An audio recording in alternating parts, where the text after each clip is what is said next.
Good morning and good afternoon. This is Tom Dorsey and this week's edition of the Digital Shop Talk Radio. Today's episode, we're going to be talking about how to use the AutoVitals Business Control Panel to stop managing your business in the blind.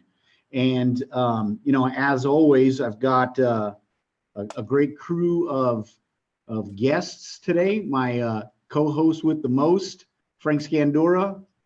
And I've got Fred Guestwiki with Fix It with Fred. And joining us from Rick and Ray's is Sergio Garza. And let me take a minute to introduce these guys. Fred, if you'd start us off, if you could introduce yourself, tell us a little bit about your operation and how you came to AutoVitals. Well, I have Fix It with Fred in Canton, Ohio. We have a very large shop that we have a smaller amount of staff. We're growing into our building right now, so we're looking for growth, and AutoVitals is a part of that. We had another DVI company we used, and we needed more than what they would offer, so we switched to AutoVitals, and now the possibilities have been very endless for us. So we've really enjoyed the customer interaction and the efficiency in the shop that the AutoVitals system promotes. Awesome. That's right. Fred is a man on a mission. So if you're in Canton, Ohio, and you're in the automotive repair industry, he's coming for you. Come check it out. It'll change your mind. I'll tell you that. You wouldn't expect what we have in Canton. Most customers are blown away. Yep. Yeah, exactly. Welcome. And we've got Sergio Garza from from Rick and Ray's. Sergio, introduce yourself. Tell us a little bit about your shop. Well, looks like we got an audio issue with Sergio. Maybe I'll get my crack technologist over here, Nima Dijo, my show producer, to get us some audio in with Sergio. But let's get kicked off. Frank, you've been instrumental in kind of from day one as we were developing the business control panel. A lot of your input went into the development of that product. What do you see, what are you using it for, and what do you see the biggest value using the business control panel in your business? The biggest advantage for me is an easy way to gather my data, right? Because I'm the guy that used to think every single car got inspected and every single inspection got presented to the motorist simply for the fact because that's what I told you to do. Yeah. And the reality is that's not the way it works, right? Going digital allowed me to really, really measure it accurately. And I learned most of the time the inspections weren't getting put on the invoice. And so those were cars that didn't get inspected because the technician said, well, I don't need to inspect it. There's no inspection on it. And then I learned how many inspections were being sent. And I would ask my guys, are you sending all the inspections? Yes, boss, every one of them. And then we start running reports and it's like 38%. Okay, who did you send it to? How did you send it? Because it goes otherwise. And they would look at me and go, well, I was pretty sure I sent them all. I push that button. Yeah. So by being able to measure it, show them the numbers, it's amazing how it changed the behavior, right? Because you could talk all day long. Those of us who have done this for a while know I can talk all day long, talk, blah, blah, blah, blah, blah. It really doesn't have the same impact as that visual element. Here's the report. What say you? So it's just amazing at the transition just by showing them the numbers. And you can't lie, right? If you got an accurate reporting. Hey, Fred, if you would give the audience kind of an intro into, because I'm sure we got some folks, maybe they're AutoVitals customers, are not using the business control panel yet, and maybe they don't even know what it is, right? And then there's probably some people out there listening in that are thinking about going to AutoVitals. What is the business control panel in your words? What do you think that it is, and what do you use it for? Well, for our shop, we use a coaching company. We use ATI, and to get info out of their portal, you have to enter all the information, then go to reports. And there's a benefit to that because that involves net profit and expenses and things like that.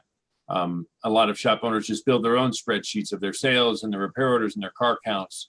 And the thing I like about the business control panel is from the user standpoint, it's a one direction. You only receive. There's no fear you're going to break it because you're not entering anything. You just receive data, receive graphs. And the fact that every day I log in and look and see how we're doing. I like the automation feature that you can set alert intervals. You know, if your repair order goal is $500 and you want to get an email if you're below 450, you don't have to log in every day and check. You can, but it will email you. So again, without any input, I just set up an acceptable range for a KPI, and I get a notification when it goes outside of that range. And another thing I like is that it puts the secondary KPIs with the primary KPIs.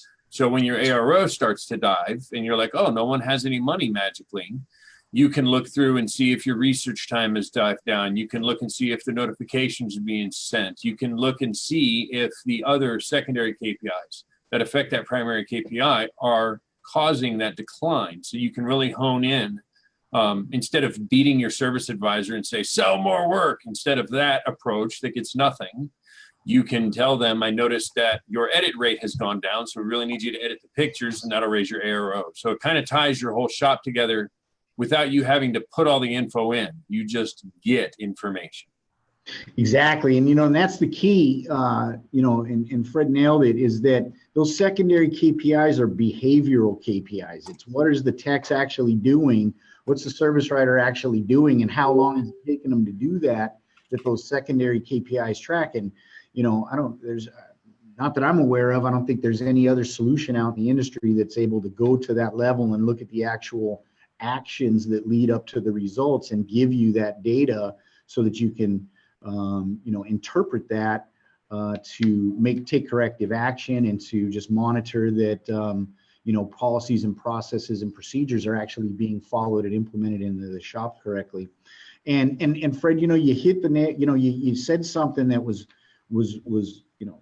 for me, I would see it as a huge value. If you're really busy all day, if you're using a dashboard, you might have a dashboard or you might have reports in your point of sale, but you have to go in there and look at them. You were talking about guys using a spreadsheet. When are they doing that? They're doing that on Saturday afternoon at the kitchen table, instead of hanging out with the kids. And so can you talk a little bit more about how those alerts that you set up kind of free you out from that dashboard mentality and then allow you to just look at what's really important?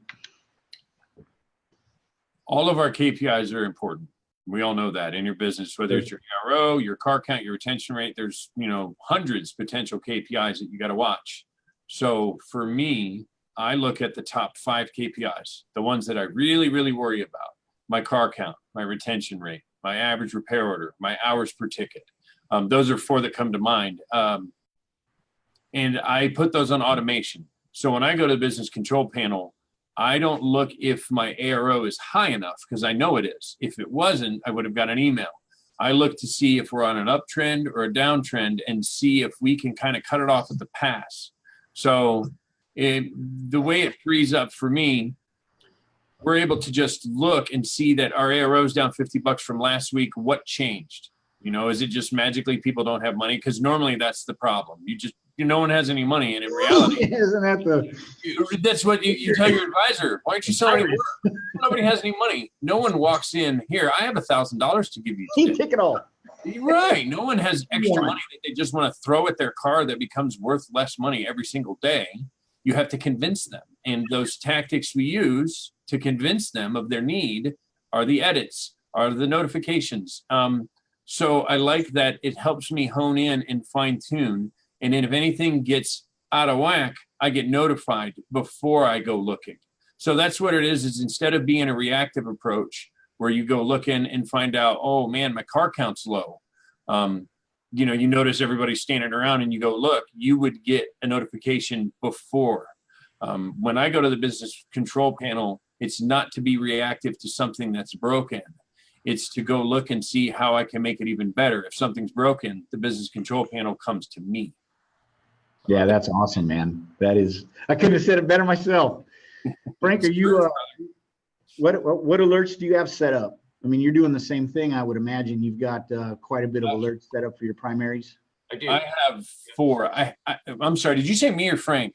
Well, let's finish off with Fred. Go ahead and tell us what those, because we're getting, we get a lot of questions in which alerts should I be setting up? And so for somebody who is looking to get started using the business control panel and set it up kind of like you guys do, or somebody who might be considering it, what are you tracking and which KPIs are you setting up? And I'll make this open to both you guys. We'll start off, Fred, finish off, and then Frank follow up. But also another question that we get is, how do you introduce those into the staff? Are you doing that in team meetings? How often do you have those meetings?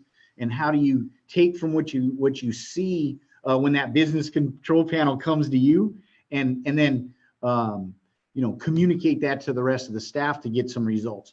Fred? So for me, I have 5 KPIs this year. Car count growth is my goal. We've had a lot of other things that we've worked on for a couple of years, and we got them where we need them to be. So for example, average repair order, we've got ours about where we want it. I have average repair order, email collection rate, text opt-in rate, new customers, and retention rate. Those are my alert set KPIs because that's what I'm focusing on. And I turned the goals up a bit, so I want to make sure that I'm meeting the goals that I set. So originally with the VCP last year, I had it on a different set of KPIs because my focus was different. Sure. So and the things that I would suggest is pick your interval, work with your product advisor to set those up. Don't just try and do it yourself the first time, because chances are you'll do it wrong and it'll email you every day and you won't know why, and it'll piss you off and you'll turn it off. That's what I did. And then I hit up Al and he showed me how to do it, and now it's great. Now, when you say introducing these KPIs, you don't want to have the first time that you tell somebody about hours per ticket be you yelling at them. Yeah. Your hours per ticket suck. And you're like, what are you even talking about? Well, you don't know what that is. You want to keep those KPIs in their eyes all the time, in their mind all the time, so they're familiar with what's normal. So when it becomes abnormal, they can understand what abnormal means. So we use a production board. We write everybody's hours, everybody's sales, the average repair order for the week, and how many cars. We write that on every single day. It's right in our dispatch area, so they see the KPIs every single day. And when the techs say, hey, I noticed this week our average repair order is $100 less than last week, that's when you know you're getting them to understand the KPIs. Now, as far as on a team meeting, we only bring KPIs into the team meeting if they're out of place, because we're introducing those KPIs during the morning huddle. Every morning we get together and we dispatch and have a quick powwow, and we talk about the previous day's numbers. So a daily meeting, mention how the previous day was, how the week's going so far. And there's a tab right on the TVP for team meeting that brings you up some of the reports and the BCP, so you can get right to that information to have it ready. So that's our approach, is keep it in their face all the time. And then if something gets out of skew, you're just talking about something they're already familiar with. Yeah, and that's genius, because I can see the transition from going, you telling them about the KPIs to then them alerting you about KPIs, because like you said, they're constantly in the loop, and then to, hey, there hasn't been an alert about KPIs because we're now proactively preventing the KPI deterioration as a team. Frank, and I would imagine that that's the next step that I'm going to hear out of a shop like Frank's, as to where he gets that so ingrained into the process that we avoid the issue to start with. So well, tell us all about it. All right. So the business control panel, I check ARO and weekly revenue, right? Because I know if the marketing is working, the phone's ringing, and if those numbers drop, then the advisors aren't doing their job, right? And I'll often tell them, if I hear you saying no to a customer, I don't need you. And if we have too much work, we need to put more guys on it. Just don't stop work from coming in, because a service advisor will bury himself in work and then tell the customer, oh, no, I can't get you until next week or the week after, next week, and then start putting work back. Those people aren't going to wait. In today's day and age, people don't wait anymore. We don't have that luxury that we had years ago. We have too many choices. And then I map it out to the edit rate, which is critical. Edit rate, inspection sent are the other two that I want to know. Because if we're not editing the pictures or we're not sending the inspections, we might as well not be here. because you're not doing anything. You're just bloviating. And I can map it out for them, and I could just show them. Here's the dips, how they follow each other with those numbers as I put them on the screen. And I'm just, you know what it is? I'm just so old right now that I just don't have any time for anybody's nonsense. This is what So are you doing something similar to Fred? I mean, you're putting that up on a display so that it's kind of constantly in their face? And then are you doing shop meetings? Do you do a daily stand-up kind of like Fred's doing, or are you doing a weekly? How's that working for you? I do daily with the advisors and weekly with the entire team. I think I like that idea of letting them access that report themselves and watch it and monitor it themselves. Show them how to do that. I like that a lot. Thanks, Fred. Self-policing, my friend, it helps. Yeah, it's probably better for them to watch it, make an incremental change instead of waiting for me to notice it and say, hey. Yeah, see that? I mean, I would see that as like the evolution of that, right? Is to say, hey, here's how we see these things, and this is what they mean. And then pretty soon you're going to get guys that own their job and have responsibility and, want to do the right thing and do a good job. And so then they're going to start to react to those KPIs instantly as they see those, dipping or, just going the wrong way or not maybe high enough to be on trend to hit goals. Because that's the other thing that is, I think, really powerful about the business control panel is you set that black bar where you expect them to be, and that's where you're shooting for. That's your goal. And then everybody sees, are we headed towards that bar? Are we headed away from that bar? And if we're headed away from it, we know we need to pick it up, and we can do that now. I don't need to wait for Friday for Frank to come and berate me about it. I just turn it up and then turn that needle, get it pointing the other direction. And guess what? Frank never gets an alert. And that's a good thing, right? Absolutely. One other thing that we learned recently that I don't think anybody, even at Auto Vitals, expected was the research time by motorist. And then Uven actually picked up on it. He goes, one of your guys has got like a 400-second average research time, and another guy's got like 200, whatever it was. We talked about it at the conference. But look at their ARO differences. Yeah. 1, 2, 3, 4. Hey, perfect. Yeah. Welcome, Sergio. Oh, so they're moving. Welcome. Zeroed in. What I discovered was, the advisor with the higher research rate would say to the customer, did you look at the inspection yet? No, I'll call you back. Then he would call them back and say, okay, open it. And he'd go item line by line, increasing that research time, increasing that educational time, increasing that ARL. And the other guy was blah, blah, blah, blah, blah, blah, blah, blah, blah. Didn't you look at the inspection yet? Totally different ways. And I never, ever, ever would have picked that up without that research time. That's incredible because, like you said, on paper, they look like they're doing the same thing. Look like they were doing the same thing. They were pretty close. Frank, to go along with what you were just talking about yesterday, we had a lady that her research time was 8 seconds. Okay. So she called, and we learned from you at the conference, make sure they do it. Make sure they research it. So I answered the call. Hey, did you see that inspection? And I saw the 8 on the TVP. And she goes, yeah, but I'm just scared as to what I'm going to find. And I told her, I said, well, why would you want to call and have me tell you what's broke and how much all at once? Why don't you hang up, look at the link, take your time, read it, call back when you're ready, and we'll talk. And she's like, yeah, but I'm scared. I'm like, do you want me to help you be more scared and tell you? She's like, nah, not really. She hung up. She spent around 450, 500 seconds on that. And then she called back, approved the work. It's like a $2,100 repair order. And she was no longer afraid. So we used what we learned from you, Frank, and it instantly took somebody that's always one of those victim type customers, and gave them a different approach where she wasn't afraid anymore. She knew that she would find out before we told her, Yeah, you gave her the power to make a decision based on the information available to her. And we thank you. You taught us that at the conference. The example you gave of the 2 advisors is exactly what I thought of when I heard her voice, and she was all scared. And I'm like, I'm going to tell her, yeah, you need catalytic converters. Sounds great, doesn't it? I'd rather her read it, Google it, find out their stupid money, and then call, and then be ready to hear $2,000. Yeah.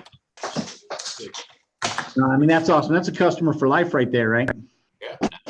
You got her over that fear. You got her into a kind of a process or an expectation when she does business with you to say, oh, it's not, I know exactly what to expect. I know I can go in and I can learn about these things, and I don't have to make a decision right away. And I can ask those follow-up questions so that I'm, as best informed as I need to be comfortable. And if I'm comfortable, why would I go anywhere else, right? Hey, Sergio, have you been following our conversation? You've been able to hear us while Yeah. you're working on your audio? Can you hear me now? Yeah, man. Welcome, buddy. Well, How's Tricks in Texas? well, I would listen to Frank and Fred are expert guys. They whip out these KPIs, and there's a lot of things that if you're a newbie or someone who's considering using one of this product that you guys are using, there's a lot to learn. There's a lot to absorb. There's a lot to buy in. It's not just you buying in as an owner or as a service writer, but once your technicians buy in and service writers buy in, and of course, everyone buys in, you can work towards little by little building this, a better shop. Now, anytime you measure, and this is something, I'm also part of AutoVital, I'm an ATI, and anytime you measure anything, you improve upon it, whether you want to or not, just because you're measuring it. And because AutoVitals has tons of ways to measure, and you can get feedback almost instantly for last week, even for yesterday, you're able to have a conversation. And at first I thought the little modifications to the pictures, I thought they were kind of silly until I realized how important they were, and this is something that we had to learn. This is something that we, you're actually changing, arrow, green arrow, yellow arrow.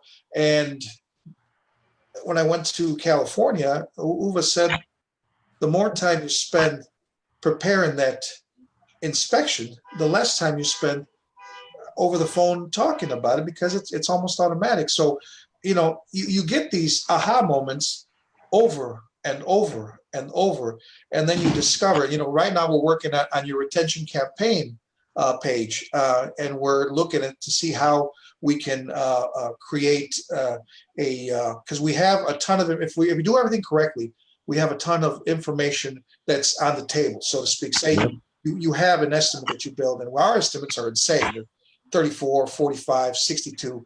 And of course, sometimes we don't get to do all of it the first day. So we have a lot left on the table because of the inspections, and because of the line of inspection that we have. We're able to market that off the retention campaign page, and we're doing some spectacular, more than just a phone call. We're doing some spectacular marketing, and it's working. Our average RO is going up. Our hours per job is going up. Our buy-in with our, and it's a conversation we have every single day, not always about the same thing, but because you're monitoring, you're able to take your shop to the next level.